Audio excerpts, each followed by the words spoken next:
We got Coach Rob Perrin and Marcel Haskett. Coach, just give us a quick statement on the game.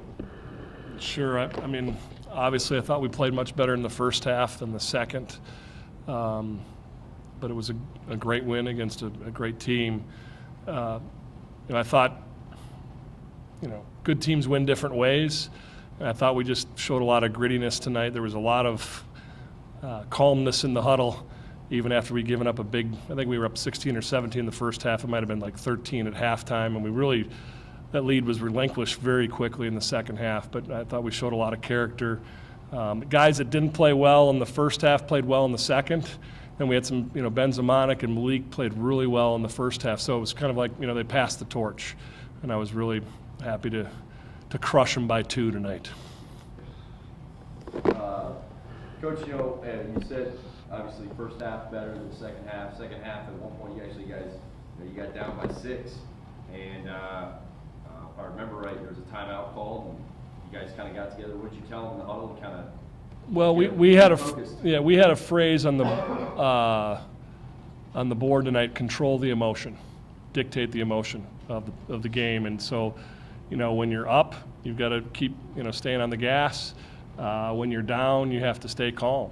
And I thought we did a great job of showing composure. I'm not going to apologize for being up big. We've given up some big leads that we've jumped out on people. Then sometimes it's easier to play from behind, whatever you want to call it, more relaxed, or maybe we definitely had some casual turnovers in the second half, 3 or 4 of them, and so we relaxed too much and we let them get into the flow, and we just got to do a better job of tightening up and playing a complete 40 minutes.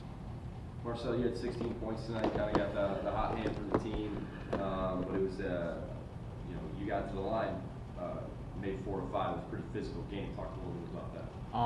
That's all my teammates, finding me in the open position. That way, I can score the basketball. And like Coach said, any given night, it could be anybody. Just unfortunately tonight it was me. Other times it's maybe Jamil. Other times it's maybe Devin. But tonight it was me, and my teammates did a good job of finding me. Hey, Andrew Rowe, East Coast Sports Live. Congratulations on the win. Coach, what adjustments will you plan on doing for tomorrow's matchup in the championship?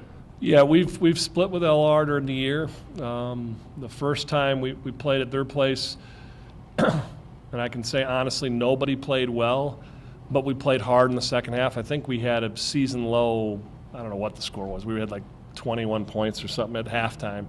And we came back to within 4 or 5 with under 2 minutes to go, and we didn't do anything well, but we played hard in the second half. So I think that's our foundation, right? The foundation of your house is play hard. But the second time we played them, we changed defenses a little bit. I anticipate we may do some of that to kind of get them out of their rhythm. I think they're as talented team as there is in our league. Shows you the depth of our league. They were 6th seed, but there's a log jam there at 4th place. So, it's much like 2 years ago.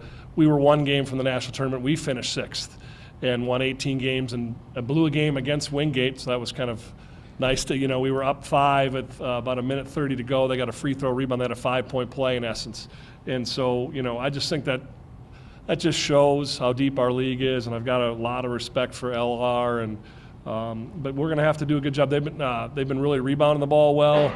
John Jean got into the paint really well tonight. I only got to watch about 10 minutes of the game, but I saw enough of that to think that's going to be a problem. And he did it at 3rd place to us. We did a better job of containment. And so, we say guard your yard. If you can keep them in front of you, that really will take away a lot of their flow. And we want to keep them, we want to control the tempo. And that may be including changing some defenses or changing up some ball screen defenses during the course of the game. Now, Coach, I've seen about 50 Division II games this year, but I haven't seen a team jump out like your team came out at the beginning of the game. Yeah. What did you get them to come out like that, Golden State Warriors versus? Sure. I'll be honest with you, and I don't say this to be overconfident or anything, but we've won a lot of games by big margins, probably 16 or 17, 8 double-digit games this year, and some we've won by lower margins. We start out just like tonight. And so I just think our guys love to play. If you ride the bus with these guys, they really, really just like each other. And sure, there's a guy here or there that wants to play more minutes, but he's excited for the guy that's in front of him. And so I think, when we come into the gym, we're ready to play. Sometimes we got to back them off and practice a little bit, and they're talking about competitive, like during the timeout, we're talking about competitive defensive games that we do in practice, 3 consecutive games. They're talking about that in the timeout, and that's just really fun to coach a group of guys like that. So I think that has a lot to do with our start. And then I think Cooper and a couple of other guys mentioned the locker room, like the team with the most energy. I thought LR did the same thing. They jumped out and made sure they dictated they're going to play with more energy, and I think that those are 2 things that we're definitely going to try to continue to do well. Thank you very much, guys. Good luck tomorrow. Thank you, appreciate it.